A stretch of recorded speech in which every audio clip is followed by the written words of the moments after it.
नमस्कार, स्वागत है आप सभी का हमारे इस खास शो में। मैं हूं आपके साथ मीनाक्षी रजत। पाकिस्तान और अफगानिस्तान के बीच तनाव अब खतरनाक मोड़ लेता दिख रहा है। अब हमले आक्रामक होते जा रहे हैं। पाकिस्तान का हाल खस्ता हो गया है। अफगानिस्तान के तालिबान शासन ने दावा किया है कि उसने पाकिस्तान के कई सैन्य ठिकानों पर हमले किए हैं, जिससे पाकिस्तान में हाहाकार मचता हुआ नजर आ रहा है। क्या हाल है पाकिस्तान का, आपको बताएंगे कि कैसे शहबाज और मुनीर बिल में छिपने को तैयार बैठे हैं। तो वही ईरान इजराइल युद्ध के बीच पाकिस्तान के अंदर गृह युद्ध के हालात बन गए हैं। खामनेई की हत्या के बाद लगातार पाकिस्तान में जनता सड़कों पर उतरकर प्रदर्शन कर रही है और अपनी सरकार के खिलाफ खुलकर नारेबाजी भी कर रही है।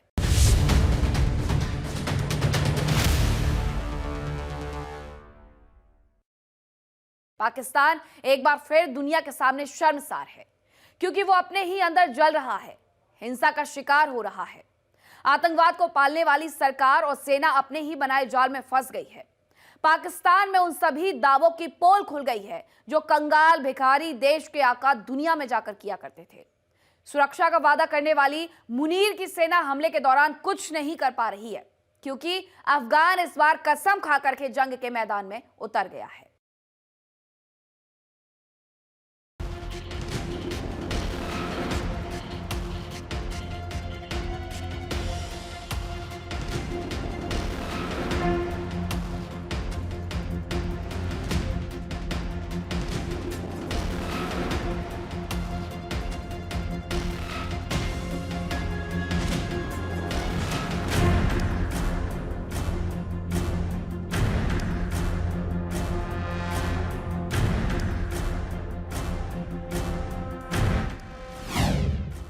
पाकिस्तान पर प्रहार, सरहद पर तकरार, ड्रोन की दहाड़, बॉर्डर पर वार पलटवार,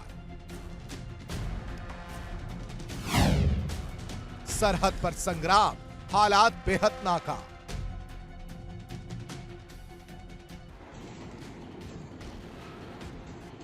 सुरक्षा के दावे, दुनिया में झूठी वाहवाही, मुनीर की सेना की ताकत, ये सब कुछ तबाह हो गया सिर्फ एक ही धमाके में। पाकिस्तान अब रो रहा है, चिल्ला रहा है। पाकिस्तान में उन सभी दावों की पोल खुल गई जो कंगाल भिखारी देश के आका दुनिया में जाकर किया करते थे।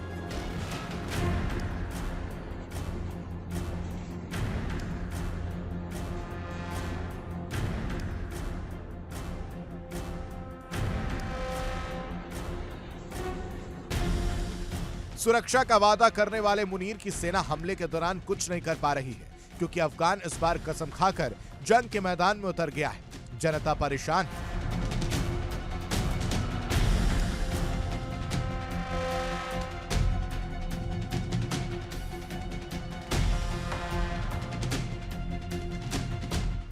पाकिस्तान की सरकार और सेना को लोग कोस रहे हैं। सुरक्षा कहां है, इसका जवाब मांग रहे हैं। दोनों बिरादर एक दूसरे के ऊपर हमला कर रहे हैं, बहुत गलत कर रही है। आप कह रहे हैं गलत कर रहे हैं, लेकिन ये दोनों तरफ से हो रहे हैं। आप क्या समझते हैं ये हो क्यों रहा है, इसकी वजह क्या है? इसका असल दारोमदार सियासत से है। क्या सियासत? अपना सियासत को चमकाने के चक्कर में बीच में क्या हो रहा है, अवाम पिस रहा है। यहाँ भी गरीब अवाम मर रहा है, वहाँ भी गरीब अवाम मर रहा है। ये तो सरासर गलत हो रहा है। यहाँ पर भी अपने मुसलमान भाई है, वहाँ पर भी मुसलमान भाई है। ये होना नहीं चाहिए, होना नहीं चाहिए। लेकिन आप क्या समझते हैं अफगानिस्तान और पाकिस्तान की तरफ से हर थोड़े टाइम के बाद जंग हो जाती है अफगानिस्तान पाकिस्तान की, इसकी आप मेन जड़ क्या समझते हैं? और इस जंग के बारे में आप क्या कहेंगे, जंग होनी चाहिए या मतलब मुस्तकबिल में? नहीं गलत है, बिल्कुल गलत है। इन दोनों को बैठ के आपस में क्या कहते हैं अफगानिस्तान पाकिस्तान की जंग के हवाले से क्या कहेंगे? नहीं भाई, दोनों मुसलमान भाई, क्यों जंग होना चाहिए भाई? इधर से खत्म कर लो, जो हो गया। अल्लाह का रजा के लिए जो है एक दूसरे को माफ कर देना। रमजान का महीना है, अल्लाह बाकी पाले के भाई। लेकिन अभी आप कह रहे हैं माफ़ कर देना, ना अफगानिस्तान की तरफ से ये बात हो रही है ना पाकिस्तान की तरफ से, दोनों तरफ से जंग मजीद बढ़ाने की बात चल रही है। तो अभी क्या करें, ये जो है ना बड़े बड़े हमारे ऊपर बैठे हुए, इन लोगों को क्या होना चाहिए यार? अभी देखो आपस में दूसरा जो है ना जंग का ऐलान कर रहे हैं। मर रहा कौन है? हम लोग का तरह गरीब बंदे, बीच में बेगुनाह है। तो इन लोगों को क्या होना चाहिए यार? ये नहीं होना चाहिए लड़ाई। क्या कहेंगे अंकल जी, अफगानिस्तान और पाकिस्तान की जो अभी जंग लग गई है, क्या समझते हैं हर थोड़े टाइम के बाद जंग हो जाती है, क्या कहेंगे आप? होना तो नहीं चाहिए, लेकिन अगर कर रहे हैं तो हमारे मुल्क तो अब जाहिर बात है अपने मुल्क की हिफाजत तो करेगा। हमारी आर्मी है, हमारे बेगुनाहों को मारेंगे, वो मार रहे तो अच्छी बात है। कौन मार रहा है तो अच्छी बात है? नहीं, हमारा आर्मी अगर उनको मार रहे हैं तो अकबर मार रहे हैं ना। वो हमारे बेगुनाहों को मार रहे हैं इस वजह से। आप क्या कहेंगे जंग पे? मैं कुछ नहीं कहूँगा, मैं कहूँगा सबको चाहिए कि अल्लाह की तरफ मुतवज्जो हो। आल लाने वाला अल्लाह की तरफ, आल ले जाने वाला अल्लाह। लेकिन देखें, आप तो ये बात कह रहे हैं, लेकिन अभी ना अफगानिस्तान ये बात कह रहा है ना पाकिस्तान की तरफ से ये बात हो रही है। दोनों तरफ से जंग की बात हो रही है। अफगानिस्तान और पाकिस्तान दोनों ये बात कह रहे हैं कि जंग को मजीद बढ़ाएंगे। ये जंग मजीद बढ़ेगी तो इसका फिर क्या नतीजा निकलेगा? नहीं बढ़ना चाहिए, दुआ करें सब जंग नहीं हो जाए। पाकिस्तान में तीसरा बंदा तो कोई ऐसा है नहीं है जिनकी बात दोनों माने। दोनों किसी की बात मानते तो नहीं है। जंग तो ये मजीद बढ़ेगी। अभी मजीद ये वाली जो जंग है ना, ये बढ़ेगी। ये बहुत शदीद तरीन जंग होगी। मैं कहता हूँ क्योंकि दोनों तरफ से धमकियाँ आ रही हैं। मैं कहता हूँ कि जमात इस्लामी वाले और जितने हमारे पाकिस्तान के बड़े बड़े उलमा है, मुफ्ती तकी उस्मानी साहब है, जामियातुर रशीद के मुफ्ती अब्दुल रहीम साहब है, मुफ्ती तारिक मसूद साहब है, इसी तरह ताहिर अशरफी साहब है, उनको चाहिए कि उनके साथ बैठे और ये इनके मदारिस में पढ़े हुए लोग हैं, उनके साथ बैठे, उनके साथ बात करें, उनको समझाए तो इंशाल्लाह बात हल हो जाएगी। आपने कहा कि मुफ्ती तकी उस्मानी और जमात इस्लामी की आपने बात की, लेकिन मौलाना फजल रहमान और मुफ्ती तकी उस्मानी ये दोनों काबुल के अंदर गए थे। अगर थोड़ा टाइम पहले आपको याद हो तो तकरीबन 1.5-2 साल पहले काबुल के अंदर गए थे। वहाँ पे बात भी की है तालिबान के साथ, लेकिन इसका कोई नतीजा नहीं निकला अभी तक। ये नतीजा खेज़ मुज़ाकरात नहीं होते, ये आखिर बात जंग के ऊपर आती है। और ये जो जंग है ये अफगानिस्तान के कैपिटल तक पहुँच गई है और अफगान तालिबान ने भी पाकिस्तान के अंदर ड्रोन अटैक किए हैं। तो मतलब ये जंग बढ़ रही है, ख़त्म नहीं हो रही है। मुज़ाकरात का कोई नतीजा नहीं निकलता है। तो अभी हम इसमें क्या कह सकते हैं? इनको खुद सुनना चाहिए कि कुरान में आयत है, इन तवाइफ़तान मिनल मुमिनीन इक़्ततलू फ़अस्लिहू बैनहुमा। अगर दो मुसलमानों के दरमियान जंग हो जाए तो उनके दरमियान सुलह करो। अभी वो अपना कोशिश में लगे हुए सुलह करवा रहे, लेकिन वो लोग नहीं मान रहे। अब क्या करें? तो अभी इसका ही अगर वो हमारे ऊपर अटैक करेंगे तो उसका जवाब तो यही दिया जाएगा, क्योंकि कुरान में अगर वो आप पे ज़्यादती करे तो आप उनको ठोको, उनको जवाब दो। तो अभी जवाब तो देना पड़ेगा, कुछ ना कुछ हाल तो फिर इससे निकलेगा ना। लेकिन ये हालात तो उससे पहले के बने हुए ना, उससे पहले के ये हालात है, ये क्यों है? सर जब पीटीआई की हुकूमत थी तो 2 साल कोरोना रहा है। कोरोना में कितना सर्वाइव किया, दुनिया में दूसरे नंबर पे था मुल्क। इतने मुल्क है, 200 से ऊपर प्लस मुल्क हैं पूरी दुनिया में। पूरी दुनिया में 230 प्लस मुल्क हैं और उस मुल्कों में से दूसरे नंबर पे इमरान खान लेके आया था इस मुल्क को। वो बाहर नहीं आता है, ये बुरा शहर है, ये बुरा शहर है। आप क्या समझते हैं पाकिस्तान का वजीर आजम भीख मांगने जाते हैं बाहर? और नहीं तो ये क्या करने जा रहे हैं? उधर सलामी देने जा रहे हैं, खाना पीना खाने जा रहे हैं। हाँ, ये चंपी शंपी करने जा रहे हैं। ये लंडा बाजार का वजीर आजम। ये जो प्लेन भीख क्यों मांगते हैं? ये प्लेन गिरने वाला, जब ये प्लेन में चढ़ा तो उस टाइम में प्लेन सही हो गया। उस टाइम आप क्या समझते हैं भीख मांगने के नौबत क्यों आई है? भीख क्यों मांगते बाहर जाके? तो काय को भीख मांगता? हमारे मुल्क में मादियात कम है। हमारे मुल्क में वो अल्लाह ताला ने नियामतें पैदा की है कि हमारे को भीख मांगने का जरूरत नहीं है। पाकिस्तान एक बार फिर दुनिया के सामने शर्मसार है, क्योंकि वो अपने ही अंदर जल रहा है, हिंसा का शिकार हो रहा है। आतंकवाद को पालने वाली सरकार और सेना अपने ही बनाए जाल में फंस गई है। पाकिस्तान और अफगानिस्तान के बीच तनाव अब खतरनाक मोड़ लेता दिख रहा है। अफगानिस्तान के तालिबान शासन ने दावा किया है कि उसने पाकिस्तान के कई सैन्य ठिकानों पर हमला किया है। इनमें रावलपिंडी स्थित पाकिस्तान एयरफोर्स का अहम एयरबेस नूर खान एयरबेस शामिल है।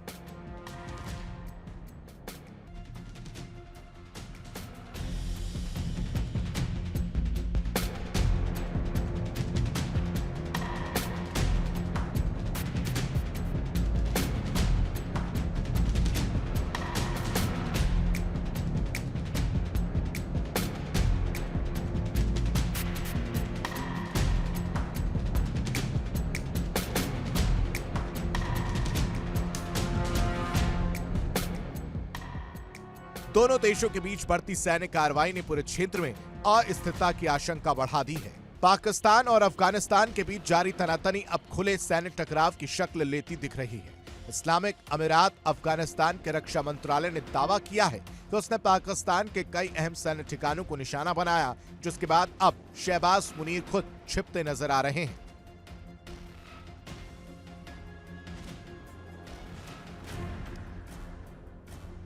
यही कर रहे थे ना, 70 साल से यही कर रहे थे। हम तेरे को नहीं बता रहे, जो जिसने हमारा काम मैसेज है ना, जो अगर इनमें गैरत होगा ना और ये सुनेंगे ना, ठीक है, तो इनको बोलो भाई ये जो इमरान खान के दौर में जो महंगाई थी अभी का और उस टाइम का रिकॉर्ड निकालो, सबको सोशल मीडिया पे पब्लिक करो। हम बोलेंगे कि हाँ इमरान खान का टाइम में महंगाई ज़्यादा थी, अभी कम है। अभी तो वजीर आजम वो आसिम मुनीर है। हम सबका मुतालबा ये है इमरान खान को रिहा करो और पाकिस्तान को सही सिम चलाओ। शुक्रिया। ये सवाल आप क्या समझते हैं पाकिस्तान के अंदर गरीब इंसान की लाइफ स्टाइल कब बेहतर होगी? जब खान साहब बाहर आएंगे तो जब बेहतर होगी, उससे पहले नहीं। आप क्या समझते हैं? जब खान साहब बाहर आएंगे तभी सही होगा। इमरान खान के आने के बाद? इमरान खान के आने के बाद, क्योंकि वही एक लीडर है जो इस मुल्क को चला सकता है। एक इनकलाब, कौन सा इनकलाब? वो जो बांग्लादेश में इनकलाब आया था वो इनकलाब चाहिए, तुर्किया में जो इनकलाब आया था वो इनकलाब चाहिए, ये इनकलाब इसका दूसरा हल है। नेपाल में भी आया? नेपाल में भी आया था जी सर, नेपाल में भी आए, तुर्किया में भी आए, तो ये इनकलाब हल है। और या हम अगर इनकलाब के बाद भी कुछ नहीं हुआ तो फिर क्या होगा?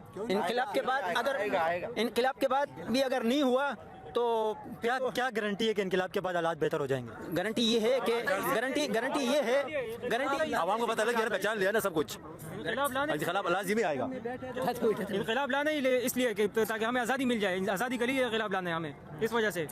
अगर वही कह रहा हूँ ना, इनकलाब के बाद ही हालात बेहतर नहीं होंगे, फिर उसका क्या होगा? इनकलाब होता ही कामयाब, वो नाकाम ही नहीं होता। इनकलाब का नाम ही कामयाबी है, इनकलाब का नाम है कामयाबी। हाँ, लेकिन आप मीडिया वालों को देना चाहिए। हाँ, इनकलाब लास्ट रास्ता है। अभी तो इमरान खान आएगा, ये मुल्क भी ठीक होगा, सब कुछ ठीक हो जाएगा। अगर इस वक्त जो गवर्नमेंट चल रही है, अगर वो बेहतर लाइफ स्टाइल दे दे, आप एक्सेप्ट करेंगे? बिल्कुल करेंगे, बिल्कुल करूंगा। सबसे पहले मैं एक्सेप्ट करूंगा, अगर वो करे तो करके दिखाओ। कैसे करेंगे आप? वो तो कॉन्टेक्ट पे आई है, वो आप इसका गारंटी देंगे? एक मिनट, आप उसका गारंटी देंगे कि 5 साल गवर्नमेंट पूरा करके जाएगी? मुझे लिख के दे दो, मैं आपको लिख के देता हूँ 5 साल पूरा नहीं करके जाएगी। आपको कैसे पता चला? हाँ, आपको कैसे पता? तो जब ये 70 सालों से हमारे बाप दादों के साथ होते हुए आ रहे, तो हमारे साथ क्या होगा? तो क्या हमारे क्या वो बेटा के वो कर लेंगे? हैं? अब मैं आपको लिख के देता हूँ 5 साल पूरे नहीं करके जाएगी गवर्नमेंट। बताएं आप कब जाएगी गवर्नमेंट? कब जाएगी? बस जितना इनका कॉन्टेक्ट है, इनके आप बताएं कितना कॉन्टेक्ट? इनके अगर 3 साल का कॉन्टेक्ट है, 2.5 साल का, 3 साल का कॉन्टेक्ट है, ये अपना पूरा करके ये चले जाएंगे। आपका चैनल कौन सा है यार? आप बात करें, आप बताएं ना, आप बताएं ना चैनल कौन सा यार। ये शहबाज शरीफ जब वज़ीर-ए-आज़म नहीं बना था ना, ये हमारे गांव में आया था। एक बस छोड़ दो ना यार, जो भी है बस छोड़ दो। जब वो हमारे गांव में आया था, वज़ीर-ए-आज़म उस टाइम नहीं बना था। उसने कहा कि मैं अपने कपड़े बेचूंगा और गरीब आवाम को सस्ता आटा मुहैया करूंगा। वो कपड़े अभी भी उसके गले में, अभी तक उसने गले वो कपड़े भी नहीं बेचे, सही है, और वो आटा उससे डबल महंगा हो गया। तो कैसे आवाम को रिलीफ देंगे? वो कैसे देंगे आवाम को रिलीफ? इस हुकूमत से कैसे हम खुश होंगे? 150 रुपए पेट्रोल था, और आज देखे जब इमरान खान का दौर था 150 रुपए इनको हजम नहीं होता था हुक्मरानों को। ये लोग रोडों पे इस्लामाबाद मार्च करने आ जाते थे। आज देखो 300, 250, 300 रुपए हो गया है। अब कोई नहीं निकल रहा है इस्लामाबाद के लिए। आप तो अच्छी तरह वाकिफ होंगे, सोशल मीडिया भी देखते हैं, हालात देखते हैं आप मुल्क के। क्या समझते हैं पाकिस्तान के अंदर स्टेबिलिटी कब आएगी, और पाकिस्तान के अंदर एक कॉमन इंसान है ना, उसकी लिविंग स्टैंडर्ड किस तरह बेहतर होगी? कुछ रोड मेप बताना, एक चीज़ नहीं बताना, बस रोड मेप बताना पूरा कैसे बेहतर होगी। चला सकोगे? अब चलाने वाली बात होगी, चलाएंगे क्यों नहीं चलाएंगे? भाई सबसे पहले हमारे इदारों को सियासत में मुदाखलत करनी ही नहीं है, पहली बात। ठीक है, चले अगर फॉर एग्जांपल जो हो जाती है, देखो कोई रोड मैप बताए ना, बिल्कुल प्रैक्टिकल कोई बात बताए ना। रोड मैप जज्बाती बातें नहीं करें, रोड मैप बताएं। सबसे अच्छा रोड मैप का आपको मैं तरीका बताता हूँ, नौजवानों को आगे बढ़े, ये एक के पीछे बिरयानी के पीछे खाना छोड़े, कल इलेक्शन करें और वोट कराएं। जो एक बंदा चले एक लम्हे के लिए आपकी बात मान लेते हैं, सही फेयर एंड फेयर इलेक्शन हो जाते हैं, सही है, अच्छे वो इलेक्शन हो जाते हैं, उसके अंदर धांधली नहीं होती है, फार्म 45 के सारी गवर्नमेंट आ जाती है, ठीक है।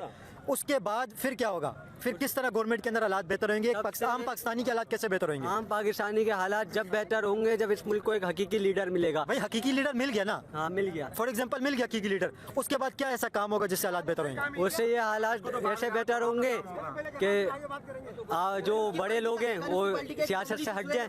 सियासत आवाम का हक है, जमहूरियत आवाम का हक है। जब बंद कमरों में जो फैसले होते हैं उससे मुल्क नहीं चल सकता। आवाम अपना फैसले खुद करे, बंद कमरों में फैसले नहीं हो, आवाम अपना फैसले खुद करे तो ये मुल्क ऊपर उठेगा इंशाल्लाह।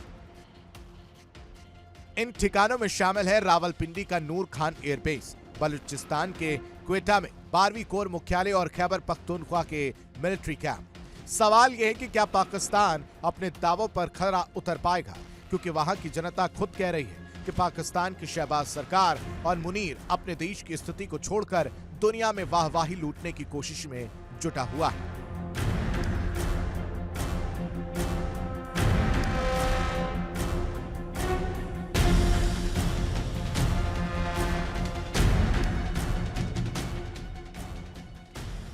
अफगानिस्तान की ओर से हमला सिर्फ हमला नहीं है, बल्कि पाकिस्तान की सुरक्षा व्यवस्था और बयानों को भी कड़ी परीक्षा में डाल दिया है। साथ ही ये भी बता दिया कि दूसरे देशों में भीख मांगने से कुछ नहीं होगा, बल्कि पहले अपने देश को सुरक्षित करना पहला लक्ष्य होना चाहिए। लेकिन यह आतंक को पनाह देने वाली साजिश खत्म होने का नाम नहीं ले रही है। Bureau report, India daily.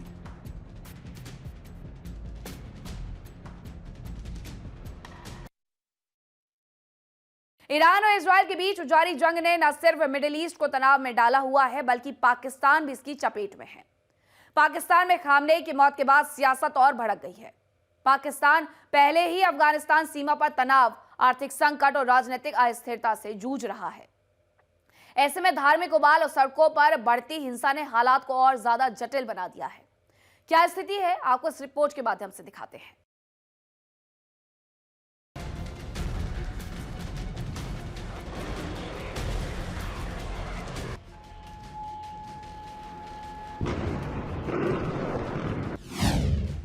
Pakistan में बवाल, हालात बेकाबू हाल,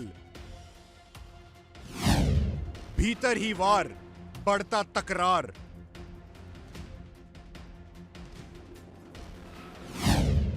घर घर तनाव, सड़कों पर घाव।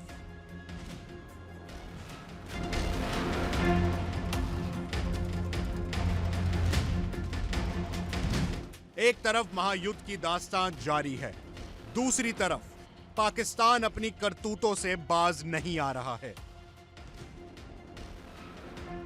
वैश्विक तनाव और बढ़ती जंग की कहानी के बीच पाकिस्तान में गृह युद्ध के हालात बनते नजर आ रहे हैं। जहां आवाम सड़कों पर उतरकर तांडव कर रही है, पाकिस्तान की सरकार यानी शहबाज और मुनीर के खिलाफ जमकर नारेबाजी हो रही है। ईरान और इजराइल के बीच जारी जंग ने न सिर्फ मिडिल ईस्ट को तनाव में डाला हुआ है, बल्कि पाकिस्तान भी इसकी चपेट में है। पाकिस्तान में खामेनेई की मौत के बाद सियासत और भड़क गई है। धार्मिक हलकों में उबाल देखने को मिल रहा है। कराची, इस्लामाबाद, लाहौर और सकारदू समेत कई शहरों में शिया संगठनों और धार्मिक समूहों ने सड़कों पर उतरकर अमेरिका और इजराइल के खिलाफ प्रदर्शन किए। कराची में अमेरिकी कॉन्सुलेट के पास तनाव उस वक्त और बढ़ गया जब प्रदर्शन हिंसक झड़पों में बदल गया। सुरक्षा बलों और प्रदर्शनकारियों के बीच टकराव में कई लोगों के हाथाहाथ होने की खबर है। इसी बीच पाकिस्तान की सत्ता और सेना पर सवाल उठने लगे हैं। फील्ड मार्शल ट्रंप से मिलने के लिए जाते हैं, अमेरिका इनवाइट करता है, कुछ ना कुछ अनहोनी, कुछ ना कुछ ऐसी स्टेटमेंट सामने आती है। पिछली बार भी कह लें कि ट्रंप से मिलने के लिए गए फील्ड मार्शल और ईरान के ऊपर उनकी न्यूक्लियर साइट्स पर हमला हो गया। अब सारा ब्लेम फील्ड मार्शल पर आ गया। देखें, एक चीज़ तो हम अपने अंदरूनी मामलात के साथ, तो हम डेफिनेटली हर पाकिस्तानी अपने अंदरूनी मामलात के साथ हम लड़ रहे हैं। हमें पता है कि इस वक्त जो है ना कि हर आम पाकिस्तान के शहरी के साथ और हमारे टैक्सेस के साथ, और जिसका जो काम है वो काम वो अपना किस तरह से अंजाम दे रहा है, ये हर आम पाकिस्तानी को पता है कि चाहे इस वक्त जो है ना कि हमारे फील्ड मार्शल क्या कर रहे हैं, वो अपनी ड्यूटी किस तरह से अंजाम दे रहे हैं, उसकी हकीकत में ड्यूटी क्या है, वो कर क्या रहा है। और इस मुल्क में दहशतगर्दियाँ बढ़ती जा रही हैं, लेकिन वो अमेरिका के विजिट्स वगैरह कर रहे हैं। तो ये हर एक जो है ना कि हमें definitely being as a Pakistani हमें लॉस है। क्योंकि देखें, हमें अगर हमारे जितने भी इदारे हैं उनको हमारे जो है ना कि टैक्सेस जाते हैं, और उनको हम टैक्स अपना खून पसीने का जो हमारा टैक्स होता है हम इसीलिए पे करते हैं ताकि हम महफूज रहें। अगर इतना 80% टैक्स पे करने के बावजूद भी हम जो है ना कि महफूज नहीं होते हैं, तो शायद उसके ऊपर फिर हम सवाल पूछ सकते हैं। ये हर एक पाकिस्तानी का राइट है कि जो है ना कि हम, क्योंकि हमने किसी को रखा हुआ है या कोई जो, वो तो डेफिनेटली कोई फ्रीडम ऑफ स्पीच है, मिलेगी। देखिए, फ्रीडम ऑफ स्पीच हर एक पाकिस्तानी का राइट है। ये आपका आइन भी कहता है, ये आपका कानून भी कहता है, वो एक अलहदा बात है।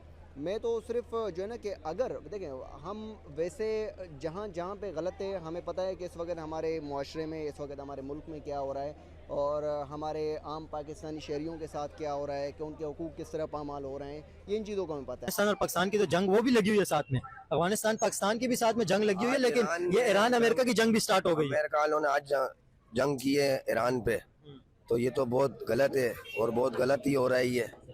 लेकिन इस वजह से आपको पता है सऊदी अरब के अंदर, कतर, ओमान, बहरीन, दुबई, हर जगह पे अटैक हो गए, मिसाइल हमले हर जगह पे हो रहे हैं। पूरे अरब के अंदर जंग लगी हुई है। इस पे क्या कहेंगे? सारे मुस्लिम जो ममालिक हैं सारे जंग के जिद के अंदर आए हुए, सब एक हो जाएं तो अच्छा है। ये भी इसी वजह से पाकिस्तान और अफगानिस्तान का भी लड़ाई चल रहा है।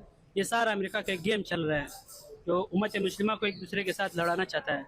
एक मुसलमान दूसरे मुसलमान का गला काट रहे हैं और वो उधर खुशी बना रहे हैं, ये मसला है। आपको क्या लगता है ये मुसलमानों को आपस में लड़ा के ईरान समेत पूरे मुस्लिमों को तबाह करना चाह रहा है अमेरिका? जाहिर सी बात है, यही मसला चल रहा है। हालांकि वो ऊपर आपस में नहीं लड़ रहे हैं। इसराइल कितना कत्लेआम कर रहा है, इसराइल ने कितना कत्लेआम किया फलस्तीन में। ट्रम्प ने कभी उसके बारे में गलत बात किया? नहीं किया। वो उसका भाई बन रहे हैं। हमको चाहिए कि मुसलमान का भाई बने, हम एक दूसरे के दुश्मन ना बने। पाकिस्तान के आर्मी चीफ आसिम मुनीर और प्रधानमंत्री शहबाज शरीफ की भूमिका को लेकर सोशल मीडिया पर तीखी प्रतिक्रिया सामने आ रही हैं। कुछ पाकिस्तानी यूट्यूबर्स और विश्लेषकों का आरोप है कि सरकार अमेरिका के साथ रिश्तों को प्राथमिकता दे रही है। अमेरिकी राजनीति में भी डोनाल्ड ट्रंप का नाम चर्चाओं में घसीटा जा रहा है। उसके बाद बाकी इंसान है, लेकिन इंसान भी खैर कहाँ तक मार सकता है, अमेरिका भी कहाँ तक मार सकता है।